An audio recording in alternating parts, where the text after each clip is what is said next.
Our moderator is a very distinguished gentleman, the founder and still the head of the Christian Freedom Foundations and the Christian Economics, which was started some 22 years ago.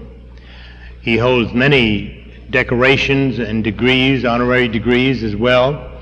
He wears the Legion of Honor, the Order of Leopold, and various other decorations. He has been given several awards by the Freedoms Foundation for his work. He's the author of 7 books, the newest one just out, published by Devin Adair, available at the Devin Adair booth, and he will be happy to autograph books there at any time. And he will tell you a little bit to start with tonight about that new book and why he wrote it. So I present to you Dr. Howard E. Kershner of Christian Economics.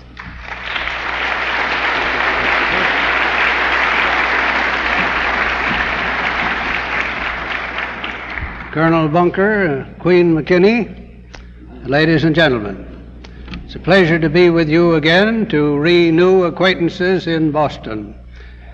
57 years ago yesterday, I came to Boston to take my first job. My pay was $75 a month. At that time, you could rent a room in a hotel for $1 a night, and you could buy a wonderful beef stew with vegetables and 2 slices of bread and butter for 10 cents. Now, what's happened to the dollar? There's a chapter in my new book on inflation that tells you how and why it has happened, and how unnecessary it is, and how it could be stopped in its tracks. If you're interested, you'll find the story in one chapter in that book.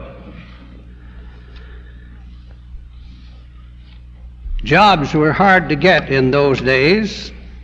They're still hard to get, with nearly 6% of unemployment. The reason why we have unemployment is also in one chapter in that book. To give you a little tip-off, one of the main reasons is the minimum wage laws. And another one is the laws that a beginner cannot start at a lower wage, but must have the journeyman's wage when he isn't yet worth it and hasn't the skill. The ins and outs of this and how to cure unemployment is one chapter in that book. To give you a little tip-off, one of the main reasons is that a man who gets $12 an hour can't sell much of his product to a man who earns $3 an hour. Imbalance and the lack of flexibility which prevents the proper adjustments. The lack of flexibility caused both by government intervention and by the power of union rules is what causes unemployment. And in a flexible, free economy, there would be no such thing as unemployment. There have been 2 severe depressions since I first came to Boston these 57 years ago. The first one started in 1920 and lasted for only 18 months. And prices fell farther and faster in that depression than they did in the Great Depression beginning in 1929. What was the difference? In the first depression, we had honest gold standard money. We practiced economy, and both years of that depression we paid off large segments of the national debt. And we had a flexible economy, so that if a man couldn't find a job at the wage to which he was accustomed, he was free to take another job that paid somewhat less. And we got over that depression in a year and a half. Come the Great Depression in 29, we never recovered from it because we did exactly the opposite of these 3 things that cured the first depression. We deserted the gold standard. People had no confidence in the money, and there was not much reason to work for money because they felt it would lose its purchasing power. We adopted rigidity in the wage scales instead of the flexibility that we should have had, And instead of practicing economy while we were in trouble, we resorted to the policy of excessive spending and went in debt billions of dollars every year, and we never cured that Great Depression. It was finally wiped out by the coming of the war boom. Now, the ins and outs of that and why it happened and the difference between the two and how depressions can be prevented and cured supply 2 chapters in this new book of mine. There are also 2 chapters on profits.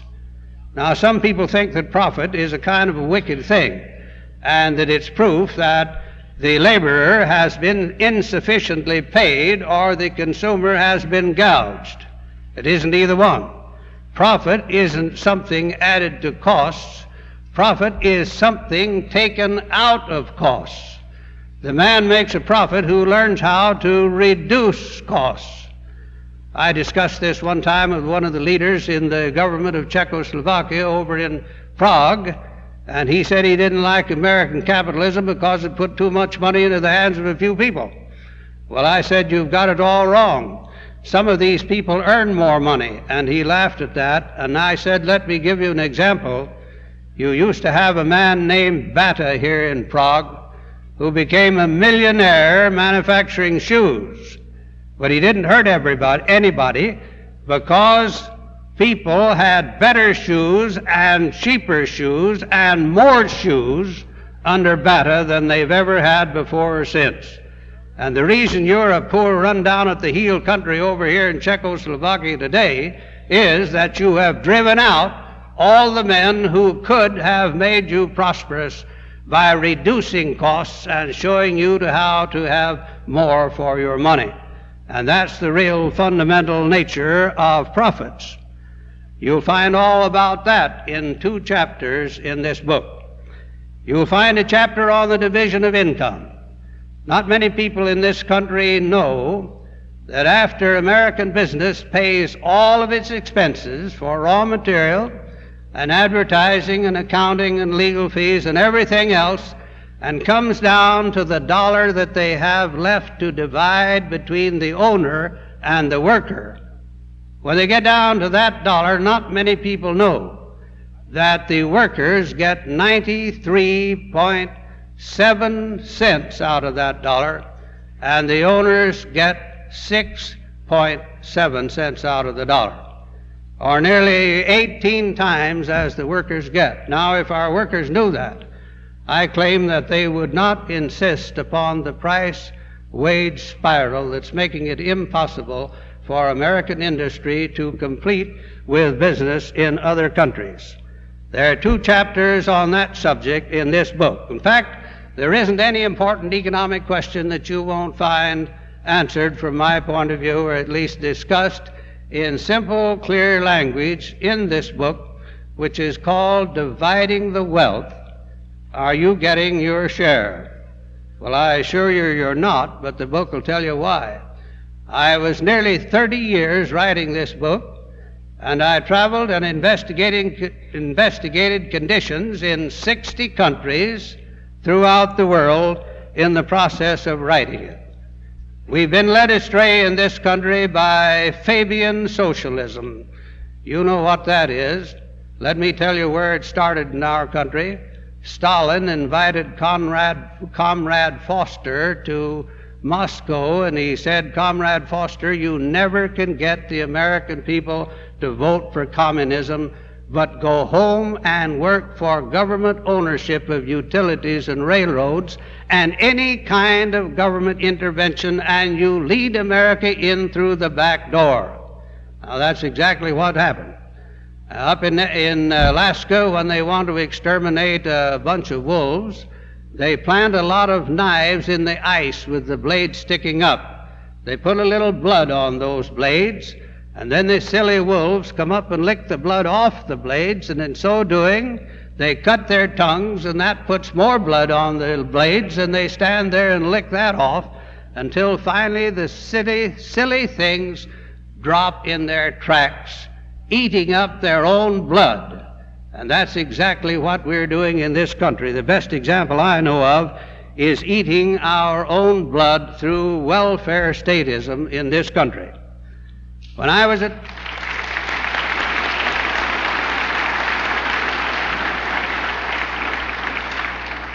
And let me tell you, ladies and gentlemen, we'll never cure that as long as people who earn little or nothing and pay no taxes are privileged to vote themselves all they want from the money that the rest of us earn.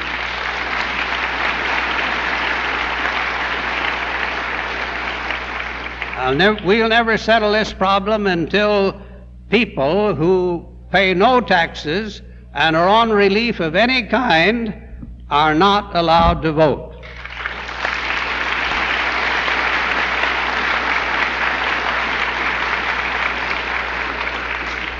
It's simply ridiculous for people who contribute nothing to decide how much they want of the money that we earn, isn't it? Well, let's put a stop to that. Talking with one of the leaders of the Kremlin a few years ago, he said to me menacingly, "We'll be over to finish the takeover of America sooner than you think." We were right there in one of the main buildings in the Kremlin as we had this discussion. And I said, "You're going to get the surprise of your life when you try it." And he said, "Oh, no, we're not." He said, "I'll tell you why." And he pulled some books down off of a shelf back of his desk, and he thumbed through and he read me passages justifying socialism and communism. And I said, "Yes, I know those were written by American authors, the Alvin Hansons and the Schlesingers and the Galbraiths and the rest of our left-wing economists." "Well, never mind," he said. "Even so, we've got your leaders on our side, and it won't be long until we get the rest of you." And he laughed as though we were already in the bag. And I'm afraid, ladies and gentlemen, if we don't do something about it pretty soon, we already will be in the bag. You'll find all about this in the book, too. It's called Dividing the Wealth. Are you getting your share? You'll find a chapter on the inevitable bankruptcy of the socialist state, why and how socialism cannot be prosperous and earn wealth. It's just impossible. And we've gone so far in that direction. You know, we in this country, federally and in our states and in our localities and our individuals, we owe directly and indirectly approximately $3 trillion. And the assets of the whole country and all the people in it are about $2 trillion. Now, how rich is a country that owes 50% more than it has? You'll find out all about that and where these obligations are, the direct and the indirect, in one chapter in this book. You'll find also what's called Kershner's Law, which I first announced some 30 years ago, and it reads like this: when a self-governing people entrust their government with the power of taking money from some and giving it to others, the process will not stop until the last bone of the last taxpayer is picked bare. And already we see how the man, the candidate, the politician who promises the most is the one that's going to get elected. And they're going to keep giving away your money and mine as long as there's any they can seize and give away, unless we stop them. Well, now, you don't want to listen to me. You're here to listen to a very distinguished man tonight. And I was asked to take just a few minutes to tell you about my new book that you'll find on the counter of Definite Air, unique in that it discusses in simple language all the important economic problems that are so vital to us. And now I come to present to you the speaker of the latter part of the evening, a great man, to speak to a great audience. And I might say that I don't know of any place in this country or any other where there is as great a concentration of knowledge and patriotism as there is right here in this room tonight. That's my opinion of you, ladies and gentlemen.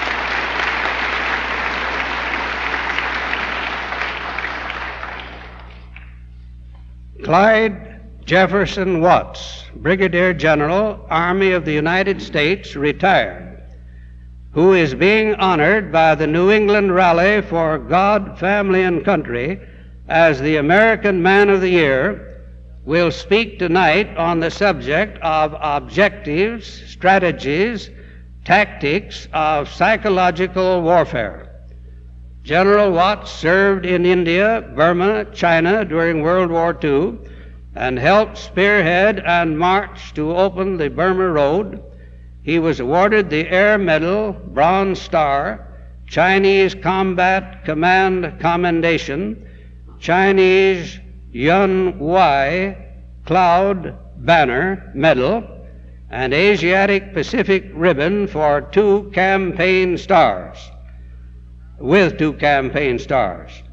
After his release from active duty, he became active in the reserves, heading the 19th Corps Artillery, subsequently recognized as one of the outstanding reserve units in the United States. General Watts retired from the reserves in 1960 and began his crusade of patriotism. An outstanding trial lawyer by profession, noted for his defense of patriotic Americans, he pilots his own plane throughout the country to speak on behalf of national defense and against the apathy which has encouraged evasion of basic principles of Americanism. His most famous client was General Edmund A. Walker, who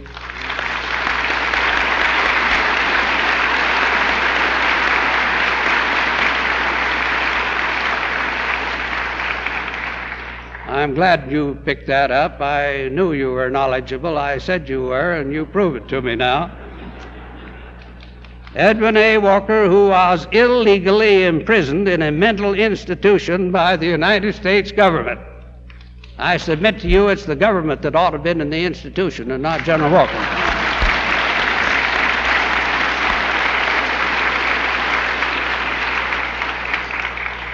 General Watts secured Walker's release and recovered verdicts of $800,000 and $3 million against the Associated Press for libelous statements which had caused the original arrest.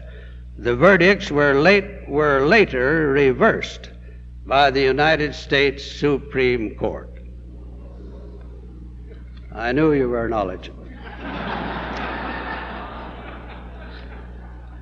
General Watts attended New Mexico Military Institute and graduated from Oklahoma University with BS and LLB degrees. He is married to June Marion Alley, and they have 4 children, 3 of whom and their mother are here tonight. I wish they'd stand up. Fine. Good to see you.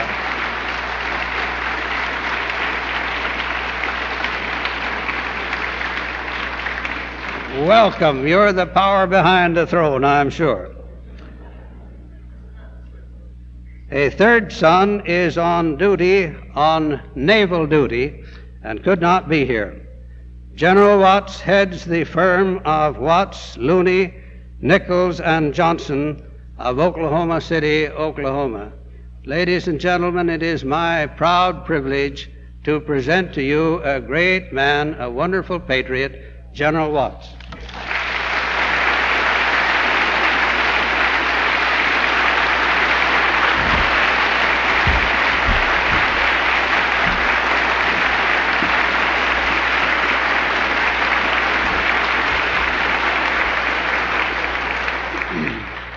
Mr. Kershner, you have made a sale. I will read the book because it is intimately connected with the subject that I discuss tonight. Before I get into this subject, however, I want to ask each of you a little favor. My old classmate, General Walker, is home tonight. Get your pencils out. 4011 Turtle Creek Drive, Dallas, Texas. Betty, do you remember the zip? 75019. I always write him as Turtle Creek Drive. It'll be a drive to me, but either way, Boulevard or Drive. 40, isn't it? 4011 Turtle Creek Drive, Dallas, Texas. I sincerely request each and every one of you to send old Ted a card. He'll appreciate it. I played 20 years of polo with that great man. He's one of the greatest horsemen and polo players in the world at one time. But tragically, he has become so overwhelmed in this battle. He has become so frustrated with the inequities and inequalities that he has encountered. He had become so disgusted with the double standard that an old polo injury has resulted in a fantastic pain in his back, and he's down. And were I an anatomist or whatever those people are, I'd be dangerously apprehensive that that pain in his back is too close to another part of his anatomy. You missed that.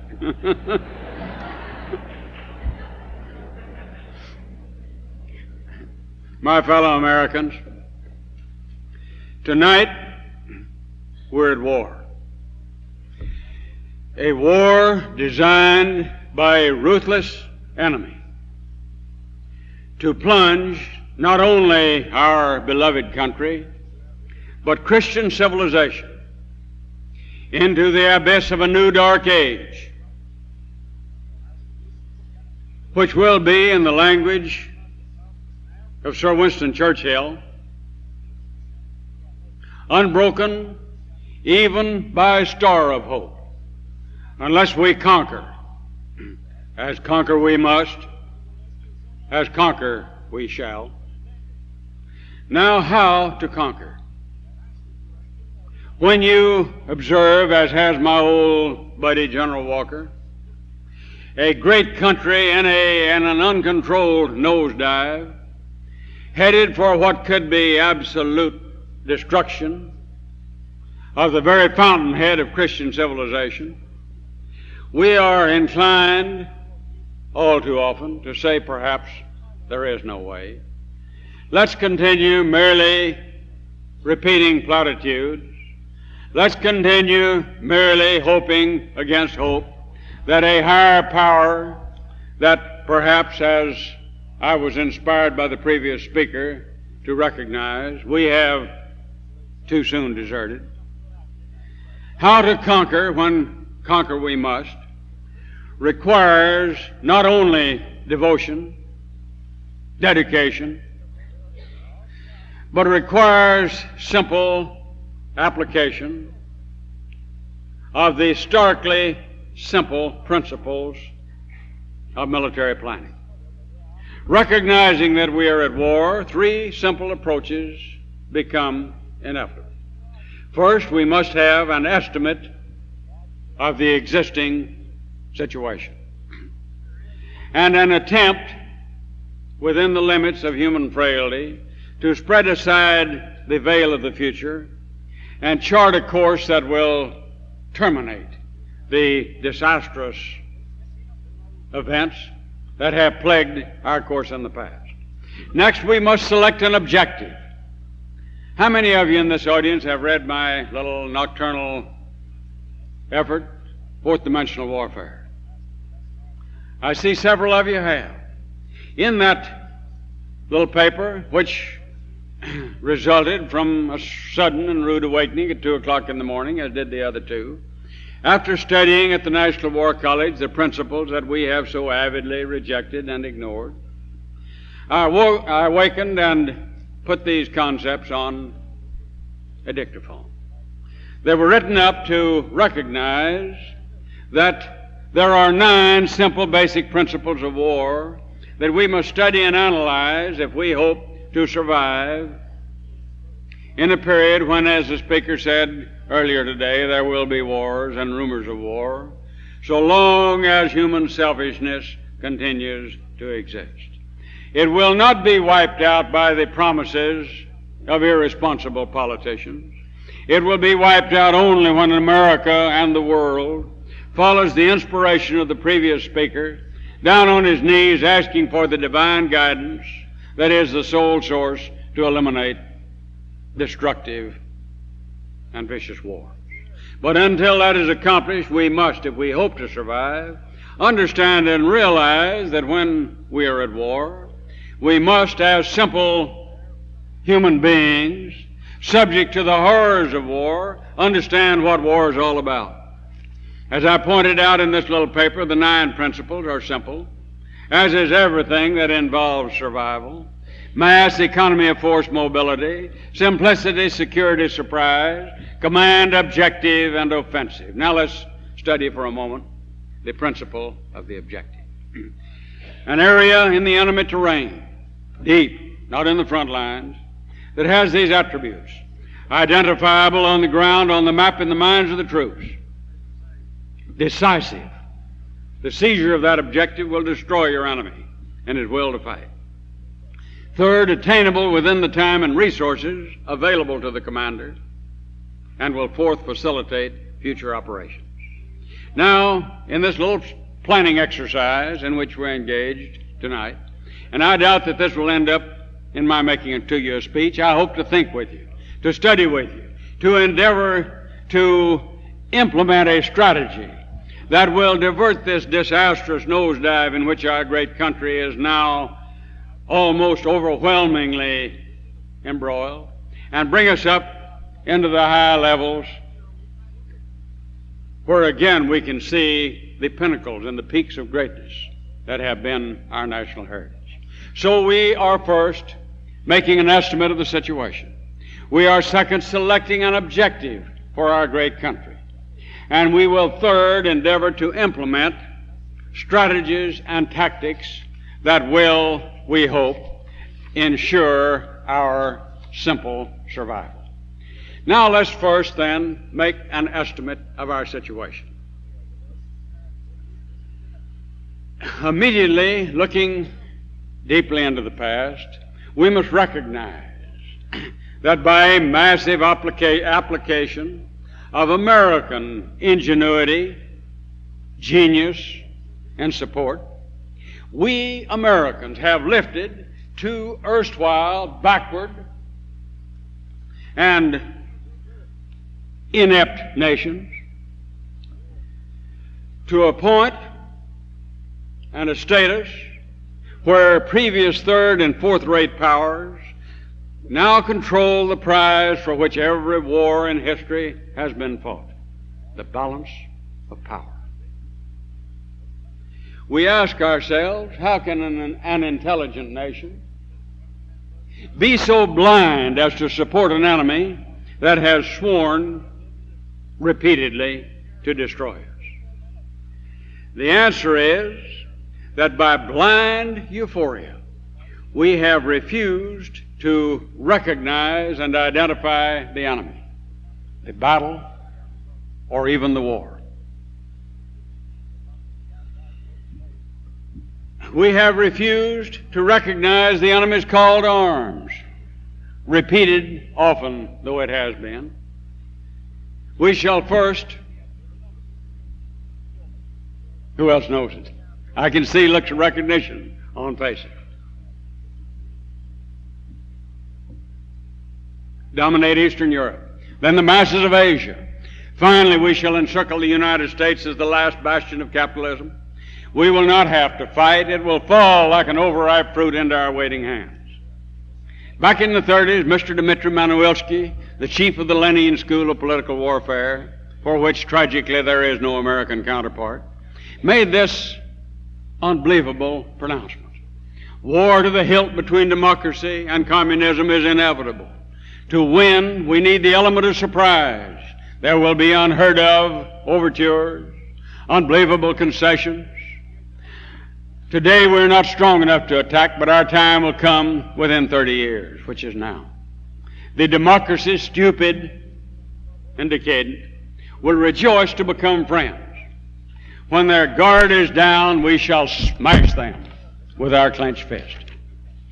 Now, with almost infinite genius, those people realized that their objective was to rule the world. Is that identifiable? Is it decisive? I hope to God it's not attainable. It could be.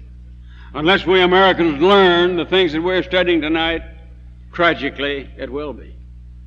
They realized that the attainment of that objective to rule the world was completely beyond their fourth-rate capability back in the 30s, because the productive genius of America, the unbelievable dedication, devotion, and capability of our armed services was above and beyond their ability even to challenge.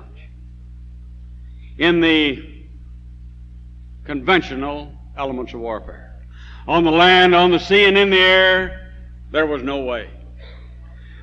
Without diverting the power, the strength, the capability that was ours into their own hands, the war was over. So, again, with infinite genius, they were not satisfied to refight the old wars. They created a new war, a war in the fourth dimension. Recognizing that on the land, sea, and air, the objective is simply to destroy your enemy and his will to fight. Recognizing that were they stupid and foolish enough at that point to engage America in a conventional type war, our superior weaponry, nuclear and otherwise, would wipe them from the face of the earth in no time at all. They recognized that a new type of war was necessary to assure to their evil conspiracy the victory which was their objective. So rather than having a war in which the objective was to destroy your enemy and his will to fight, in the new fourth dimensional type conflict, the objective was established to destroy the will to fight. Your enemy then will cooperate in his own destruction. And as a continuation of this new fourth dimensional or psychological war type planning, they created an entirely new weaponry, using man's hope for peace as a weapon of war. Immediately you can see how vulnerable is America to weaponry of that kind. You can see immediately that when people talk peace to Americans, that is a subject that passes through the motivations, the thought process of America.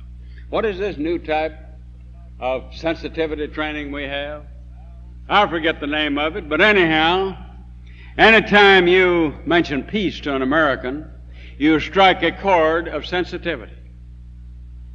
An undefensible area in which America cannot realize that ruthless powers may use peace and the hope thereof as a ruthless weapon of war.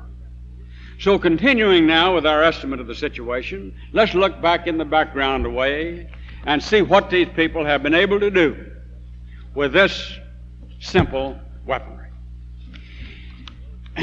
At this point, I am reminded of a personal incident. I probably told too many of you people this, and it will be repetition, but I can't resist it. When I get into this point, I can't resist reliving the past. I'm somewhat like the little teenagers that were making a profound study of prenatal influence. One little fellow got up and he said, the experience of a mother while she's carrying that child has a profound and dominating effect not only upon the fetus, but upon the literal future of the youngster when it arrives. Another one made an equally profound statement, brought in all the concepts of medicine and psychology. Finally, the third one came up and he says, well now, gentlemen, I can't believe there's anything to this. Because just before I was born, my father came home drunk. My mother met him at the door. He had in his hand a book of phonograph records. He hit her over the head, and there's nothing wrong with me, wrong with me, wrong with me. So at this point, I can't resist telling you an old personal experience that lives with me as though it were last night, Thanksgiving Eve of 1944. We sat on an observation post way out in western China, just before the opening of the Burma Road. We were working up an attack for the next day, overlooking a beautiful rice valley the Chinese called Saifong Baza Valley. I was briefing the Chinese on the artillery situation. I looked around. They were paying absolutely no attention. Unbelievable, because those people were selfless, avid, fearless fighters. I nailed them. I said, Niemen Shensai Shang Dongshi. Bo Chong Juan, East Wee Jiao, Chi Lai. Wake up and get off your dead tails. There's a war on. What's the matter with you guys? We're not worried about this war. It's over. The Japs are finished. But unless we stop these Chinese communists while we can, those people will destroy the world, and you Americans are supporting them. I can't believe that, I said. But you are. In February, that would have been 3.5 months later, about 3 months later, we opened the Burma Road, came back to Kunming, China. It was my privilege to form a deep and abiding friendship with Dr. Zhang Molin, the Minister of Education of Nationalist China. One night we sat in Dr. Zhang's little apartment. He said, I will tell you Americans, the most dangerous man in the world. You think it's Hitler, don't you? Certainly, Doctor. No. It is a former student of mine. A man who has the evil genius, the imagination, the determination, the racial hatred to convert my Chinese people into a volcanic force that someday will overwhelm and destroy your world. His name is Mao Zedong. After that, I spent time with General Pat Hurley, who was a fellow Indian from Oklahoma. He was appalled at the overwhelming impact of ruthless political forces in the American Department of State that were literally taking the balance of power that we had won after a bitter struggle and handing it to the enemy without their spending a dollar or firing a shot. General Wedemeyer, who is a very close friend of mine, was literally overwhelmed by his fruitless efforts to complete the winning of a vital segment of the war, the freeing and the securing of a whole continent for the forces of peace and security, and then have it snatched from his grasp and handed to the enemy. Finally, we came on home, and I started feeling the impact of the use or misuse of man's hope for peace as a weapon of war. I started recognizing a subject that was profoundly and effectively covered this morning at a time when the news media in America were first clumsily engaged in the image making at which they are so adept today. I got home and met good old Mao Zedong, the agrarian reformer. The next character to whom I was introduced was good old Uncle Joe, the friend of the people. Now this, a very popular, I hope not permanently, picture magazine, is dated March the 29th, 1943. Typical of the propaganda that preceded the giveaway and the takeover that exists today, this magazine has a feature article that epitomizes the whole format of the entire issue, building up this ruthless enemy as friend with whom we could live in peaceful coexistence. By an interview with Ambassador Joseph E. Davies, they outline the very essence of image making and of fourth dimensional or psychological warfare from which we're suffering today. I will read you briefly excerpts from two questions. Question number one: are the men of the Kremlin men of goodwill? Yes. Question number 9. I'm going to get my specs out and get this word for word. Even if Russia is not interested in promoting a world revolution, will she still use revolutionary activity as an instrument of Russian nationalism? May she, for instance, promote communist revolutions in Europe and Asia? Suppose it said in Cuba, Cal Berkeley, New York, Chicago. Listen to this answer. This is strictly Nazi propaganda. We have the express assurances, oral assurances. We weren't going to make a written contract. The express oral assurances of Premier Stalin, the commitments in the joint declaration by the United Nations and the treaty made with England that have forever killed that Hitler boogaboo. The Soviet Union has an enviable record as a nation for keeping its obligations. Now that, my friends, is the ultimate of psychological warfare, the use of man's hope for peace as a weapon of war at a time when this conflict was emerging. The next incident to which I'm reminded, and I don't need to read this one, shortly after this incident that occurred to me on Thanksgiving 1944, Our president went to Cairo. He met the Generalissimo there. I've heard the Generalissimo personally has told me about this. He promised the Generalissimo that by all that was holy and sacred, that America would protect and defend Chinese territorial integrity in return for their sacrifice, for their complete and total loyalty to the United States. He got on his airplane, went to Tehran, about 750 knots away. On the way, he penciled a little note. I have a hunch Stalin wants nothing but security for his country. And if I give him everything I can, asking nothing in return, he will not seek to annex anything and will work for a democratic, peaceful world. So much now for the estimate of the situation in the past. Let's get down to the situation as our youngsters know it. I'm sure you remember the Berlin papers of 1917. The most critical by present concepts today was, give us one generation of American youth, and the country will be ours. Now, I was appalled earlier in the day to hear an analysis of too many of our young people.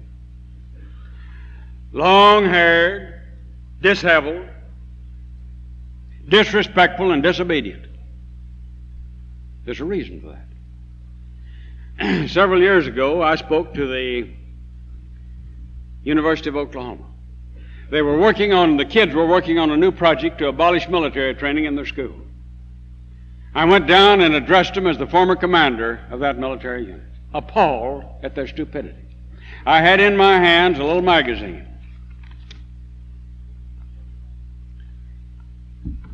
Public Affairs. How many of you have seen it? An official magazine, incidentally. Calling as a project for that year for the communist forces to inaugurate a program of eliminating military training in the colleges of the United States. I pointed out to those young people that they were playing in the hands of the enemy. I also had a magazine in my hands known as Mad Comics. I showed these young people this magazine. I read articles where the very essence of the greatness of our country was ridiculed, bemeaned. I pointed out to them that this is the most insidiously effective communist-type propaganda I've ever seen, because it is designed to destroy discipline and reverence for your country.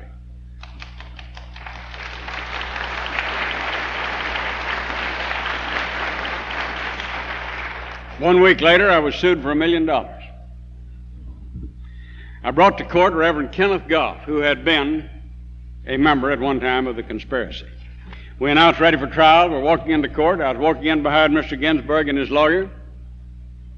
I heard him reach over to his lawyer and say, well, where'd that SOB come from?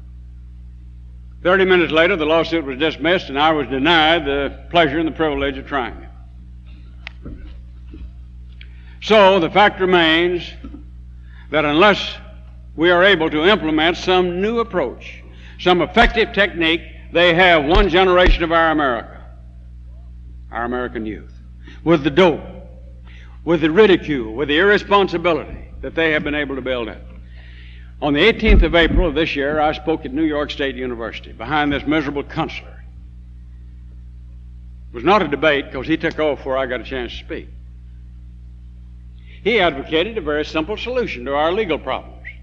Abolish and abandon our system of jurisprudence and turn it over to him. That's how simple it was. So, in briefing, some said, let's open that door there. I see a lot of people kind of getting warm. Would somebody mind open those two doors there and push them open? Let's let it get a little breathing in here.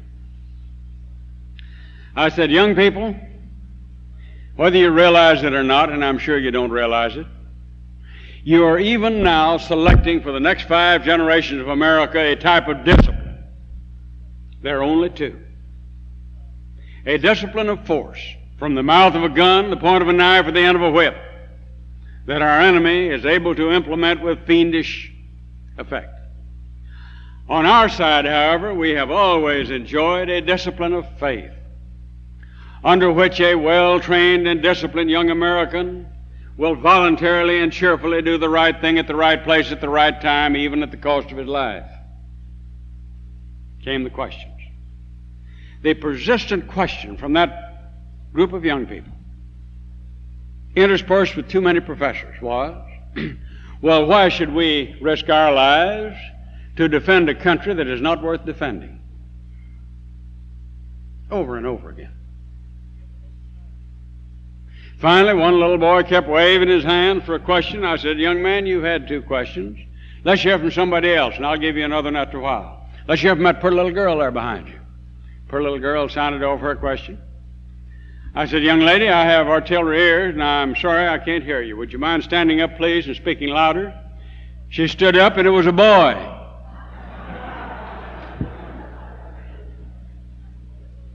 She sounded off her question, or he sounded off his question. It was unintelligible. I said, what's the question? The second attempt was equally unintelligible. And typical of the questions with which I was presented, there was no answer to them because they had no question. I was impressed by the fact that they had been brainwashed as an aftermath of an unfortunate draft law that we passed for the Korean War, exempting college students from the draft. And I told him about this, didn't I, Gary? My youngest son was along with me. Did I tell him that? He says I did. My memory's got a little fuzzy, but if I didn't, I sure intended to. I said after the Korean War, or during the Korean War, our exempting college students from the draft resulted in about 5 years in having our college faculties filling up with soft, sophisticated, overaged, overeducated, overprivileged draft dodgers who will sit on a college faculty, engage in deep academic cerebration with all the power of analysis that can be known only to a doctor of philosophy who's been in school 5 years too long to avoid the draft. And he'll recognize, of course, there's something wrong, because I feel not the slightest remorse for running out in defense of my country, leaving only one possible solution. There's something wrong with this country. It's not worth defending. I said, now, haven't you young people been taught that? Of course, by their reaction, you could see they had. Now, what is the ultimate and final impact of this capability of the enemy, using man's hope for peace as a weapon of war, to undermine with ridicule, with all the subtle psychological weapons at which they're so adept, the dynamic, selfless motivation on the part of our youngsters that have always produced victory to America in every conflict wherein we have become embroiled until the politicians took over in the Korean War. And the thing really that brought me here tonight is an appalling article in the Armed Forces Journal. I'm sure anyone who's been in the service is familiar with this journal, which is the essence of the spirit of the armed forces. This article here is headed "The Collapse of the Armed Forces," under date of 7 June 71. I must read to you a few of the appalling passages in this article. The morale, discipline, and battle-worthiness of the U.S. Armed Forces are lower and worse than at any time in this century, and possibly in the history of the United States. Unsupported in their travail by the general government, Congress as well as the executive branch, distrusted, disliked, often reviled by the public, the uniformed services today are places of agony for the loyal, silent professionals who doggedly hang on and try to keep the ship afloat. Now let's go back a moment to the very profound and moving presentation that I heard this morning of the motivation in our media services, particularly our television complex, to downgrade the armed forces. keeping in mind the basic image making of Mao Zedong, the agrarian reformer, Uncle Joe, the friend of the people, Nikita, full of peaceful coexistence, Fidel, the Robin Hood of Cuba, Uncle Ho, the patriarch of Vietnam. Then on the other side, we find Generalissimo Chiang Kai-shek, a tyrant, a grafter, General MacArthur, an arrogant militarist, my old classmate General Walker, a criminal and a lunatic, and anyone that dares to serve with pride in the armed services, as always our young America has done, is a stupid oaf. Now that goes completely through the entire subconscious concept of the media, particularly of the television. You see these silly serials where the commanding officer and the sergeant are made to appear as oafs and goofballs and crackpots. We saw this unbelievably slanted propaganda approach by CBS, the selling of the Pentagon. There is and must be a motivation behind any such continued propaganda that cannot be designed other than to accomplish, as stated in the Armed Forces Journal, the collapse of the armed forces of the United States. Going on to say, sedition, coupled with disaffection within the ranks, and externally fomented with an audacity and intensity previously inconceivable, infests the armed services of America. Then it goes on to analyze the problem of coffee houses surrounding the periphery of military posts in the United States. Quote, virtually all the coffee houses are supported by the U.S. Servicemen's Fund. Now, a fellow here today gave me a series of correspondence that he has had with the IRS concerning this Servicemen's Fund, whose offices are in the Bronx. The fund was recognized as a tax-exempt, inside quote, charitable organization, a determination which changed when the IRS agents found that its main function was sowing dissension among GIs, and that it was a satellite of the new Mobilization Committee, a communist front organization aimed at disruption of the armed services.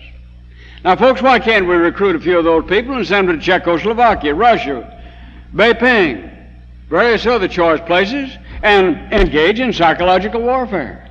Why do we always, as was stated here tonight, have to engage in a process of putting blood on our own knives coming up out of the snow so our people will cut themselves up and gorge themselves on their own blood? Some way, somehow, America must realize, as Congressman John Smith has the courage to do. And John Smith, I say, is a man of courage, of genius, of integrity, and the kind of man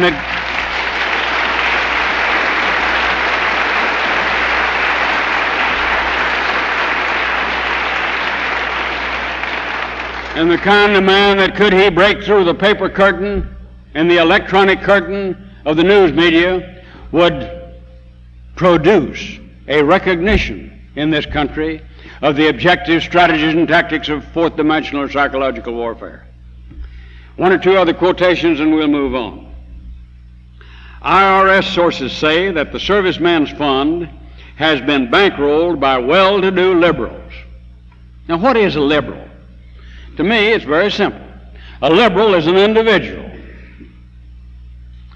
who recognizes that a soft heart is a wonderful virtue, but cannot comprehend that when coupled with a soft head is disaster.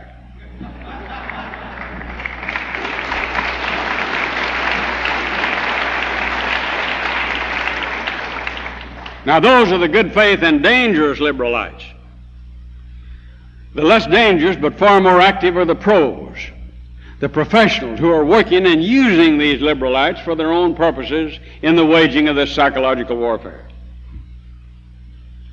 Another new MOB satellite is the GI Press Service, based in Washington, which calls itself the Associated Press of the Military Underground newspapers. IRS sources say that it has received an $8,500 nut channeled from the Philip Stern Family Foundation to underwrite Seaman Roger Priest's underground newspaper, OM, which ran do-it-yourself advice for desertion to Canada and advocated assassination of President Richard Nixon. A frequent reaction when people learn the extent and intensity of subversion which has been beamed at the armed forces for the past 3 or more years is to ask whether such activities aren't banned by law. The answer is, indeed they are. 18 U.S. Code 2387 prohibits activities including incitement, counseling, distribution of literature intended to subvert the loyalty, morale, or discipline of the armed services. Now that's the law. I had the traumatic experience of seeing the Attorney General of the United States without any law throw my old classmate into a prison nut house without notice, without counsel, without a hearing, without a court order, on an affidavit from a psychiatrist who had never seen him, said he carefully read news reports and considered him paranoid and psychosomatic. Now let's suppose some Attorney General was equally motivated to enforce legally the law that says thou shalt not engage in activities intended to subvert the loyalty, morale, or discipline of the armed services. There'd be a lot of people where they belong tonight. But were they inclined, and would our Supreme Court support them, which tragically it has not done, to ask themselves the question, why is America, as the number one target of the most ruthlessly vicious and capable infiltrating enemy of all history, been able to apprehend since 1945 only one high-level infiltrator? That's not a very good record. Now let's go on and see why that's happened and why the armed services are permitted and forced to sit and accept this kind of treatment, illegal as it is. Government lawyers suggested 2 reasons for failure to prosecute. Under President Johnson, 2 liberal attorneys general, Messrs. Ramsey Clark and Nicholas D.B. Katzenbach. Incidentally, Katzenbach's the guy that threw Ted Walker in the Springfield nut house. I ran head-on into him in Oxford, Mississippi. In open court, I said, Mr. Katzenbach, if you people in the Department of Justice were 1/10 as eager to enforce the 1950 Internal Security Law as you are to persecute General Walker, in my opinion, you'd have yourself perhaps 1 communist registered by the end of next year. He walked out and said nothing. The first reason was that we've had Ramsey Clark and Katzenbach as the attorneys, as the Attorney General. Beside, the lawyers said, the courts have now gone so far in extending First Amendment shelter to any form of utterance, there is doubt whether cases brought under this law would hold.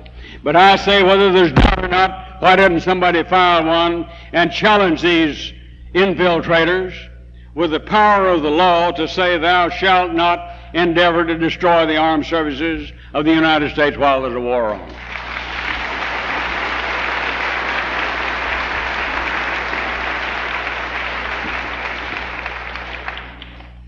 Now, so much for the estimate of the situation. I'm sure you will all agree that I'm convinced that it's bad.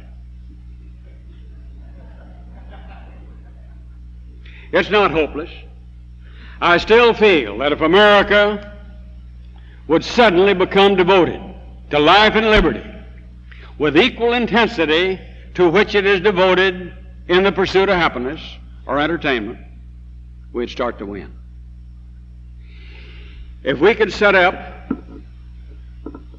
as an objective of this country the survival of Christian civilization,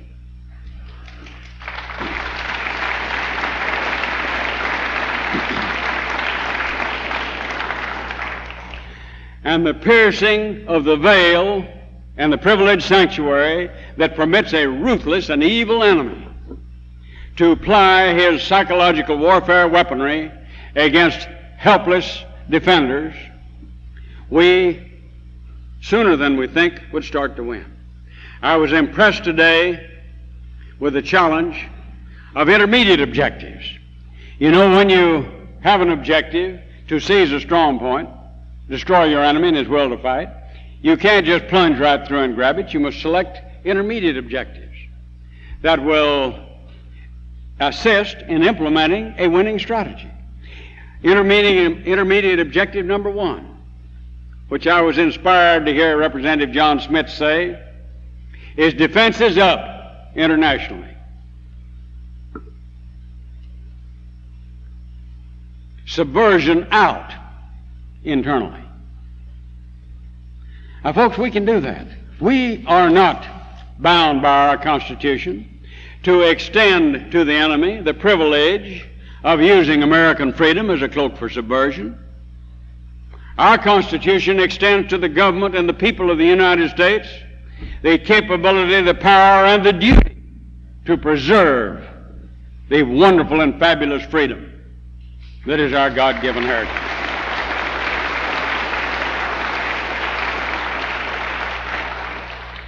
We must say to this new crop of heroes, the Abby Hoffmans, the Kunslers, the Jerry Rubins, the various other people that the news media lionize, we must say to these rats that you're bums.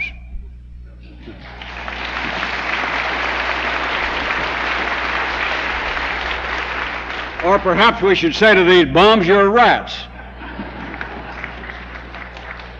But we must say to them, the freedom you abuse was won by a better man than you are.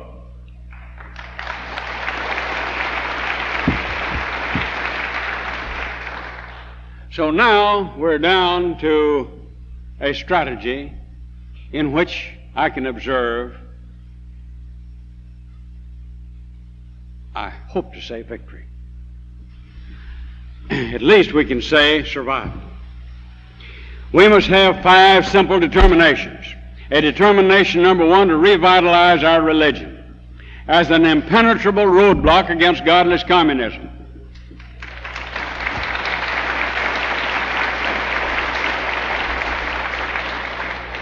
Now, that does not mean the watered-down version under which a church to which I used to belong passed a confessional saying that Christians must pursue international friendships across national boundaries, even at the cost of national security.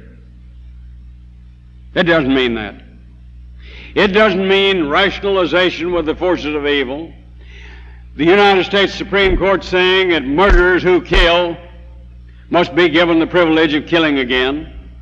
I heard a police officer speak last week in which he analyzed this problem of eliminating capital punishment, in which we have a law that says when a felon has been convicted of his 3rd felony, he goes to jail for life. This man is surrounded by police. He sees a chance to escape. He sees a policeman blocking his escape, pulls his gun and shoots him. Why? Because the most he'll get life. If he gets caught, taken to jail, he gets life anyhow. So what? See how simple that is? So we must have a type of religion that will recognize reality, that will be based upon the concept, as he died to make man holy, let us die to make man free.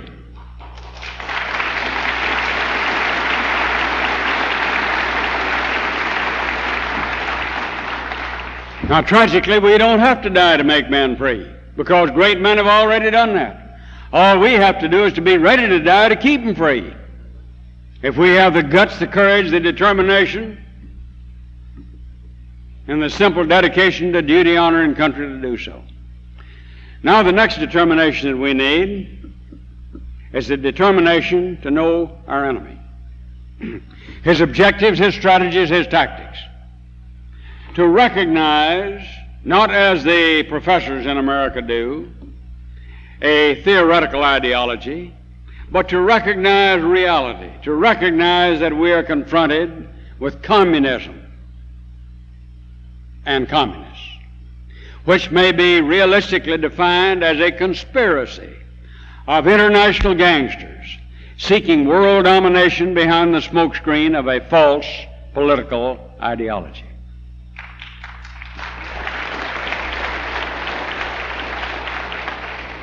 We must recognize that when Senator J. William, and I'll say his name, Fulbright, writes a book, The Arrogance of Power, and on page 80 he says, communism is a doctrine of social justice rooted in humanitarian protest against the injustices of 19th century capitalism, quote. That man may be putting in his application for a job. And I sure don't want to be alive when he gets that job, I'll guarantee you.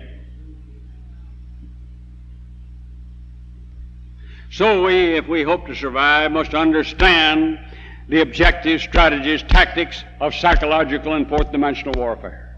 That when the enemy talks peace, he means war. That when we as Americans accept as our national purpose or objective peaceful coexistence, we have literally adopted the enemy's propaganda slogan as our national purpose. Can you understand that? Of course you can.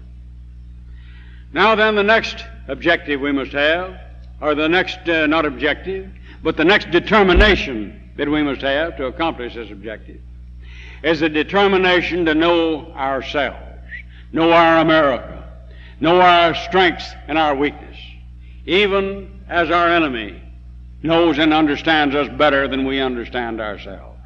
We must realize and recognize that for a far too extended period, America has been devoted to life, liberty, and the pursuit of happiness. But so avid has America been in the pursuit of happiness, entertainment, amusement, that life and liberty have almost fallen by the wayside. We must have a determination to recapture the greatness of our America. Duty, honor, country, under which a man's life means nothing. His country means everything. And that to me epitomizes my old classmate Ted Walker. A selfless man, a more selfless man never lived. To Ted Walker, Walker means nothing. My country's everything. You can't blame him for being a little bit frustrated with the rewards he's received from his government and far too many of his fellow Americans for his misguided devotion to the cause of freedom and the greatest nation on earth. I hope you'll all drop him a card. Now, the next determination we must have is the determination to reestablish discipline. Within a certain perimeter, for a while, perhaps there must be a discipline of force. From the mouth of a gun, the point of a knife, or the end of a whip, in order to neutralize the fantastic bulwarks that have been built by the enemy right in the heartland of America itself. But a discipline of force cannot live, it cannot exist as a permanent institution in the United States of America. We must reestablish our fabulous, wonderful discipline of faith so that when young Americans join the armed services, they realize that they have not only a duty but a privilege of living above and beyond the call of duty in defense of the cause of freedom and the greatest nation on the face of the earth. We can do it, we must, and we will. I have a simple little field expedient that will help that. Suppose we could teach our youngsters from the age of 5 to 50 to say in the presence of older people, yes sir and no sir, yes ma'am and no ma'am, in place of and yeah. Now, if they could do that as an expression of this newfound greatness of America, we'd start to win. We can win. We must win. We shall win. That will help. Finally, the next determination that we must have is a determination simply to go to work. I read a while back someone's comment that this is the era of the great goof-off, right in line with what Mr. Kershner had to say a while ago. The age of the job half done. We have plumbers that won't plumb, carpenters that won't carp, businessmen that won't attend to business, students that won't study, teachers that won't teach, and workmen that won't work. Either the United States of America is going to work, or a stronger civilization will put us to work. So the challenge tonight to America, my friends, is shall Americans be mice or men? If America and Americans continue to live like mice deservedly, and then perhaps a time within the 200th anniversary of the birth of this country, Americans will die like mice. Perhaps the greatest thing that could have happened to this country was when the Bay of Pigs fiasco took place, if they'd lobbed 2 or 3 missiles over into this area, and we could see firsthand how ruthless this ruthless enemy can become. But without that, it's awfully hard to wean Americans from the pursuit of happiness, to terminate Americans living like mice and have them living like men and women. I say to you, finally and sincerely, if America has the courage, the devotion, the dedication, the determination to live like men and women, American men and women, will find fulfillment in Longfellow's beautiful old school day poem, which I've recited to you before, but that's the only way I can quit because I haven't scratched the surface of the service tonight. It goes like this. Thou too sail on, O ship of state, sail on, O Union, proud and great. Humanity with all its fears, with all its hopes of future years, is hanging breathless on thy fate.